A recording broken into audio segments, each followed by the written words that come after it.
உற்சவமூர்த்திக்கு நம்பெருமாள்னு திருநாமம். 4 திருக்கரங்களோட தரிசனம் கொடுக்கிறார். எத்தனை கண்கள், கோட்டி கோட்டி கணக்கான கண்கள் இந்த பெருமாளை தரிசித்திருக்கும். வலது திருக்கையாலே அபயம், அஞ்சேல் என்று காட்டிக்கொண்டு, இடது கீழ்த்திருக்கையாலே தன்னுடைய கதாயுதம், கதையை பற்றி கொண்டு, மேலே 2 திருக்கரங்களாலே வலது திருக்கரத்தாலே சக்கரத்தாழ்வார் சுதர்சன சக்கரத்தையும், இடது திருக்கையாலே பாஞ்சஜன்யம் சங்கத்தையும் இப்படி பற்றி கொண்டு 4 திருக்கரங்களோடு இருக்கிறார்.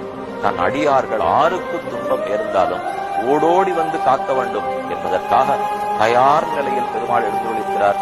அவருடைய முகத்தை சேவித்தோம்னாலே அந்த புன்முறுவலுக்கு மயங்காதவர்கள் இருக்க முடியாது.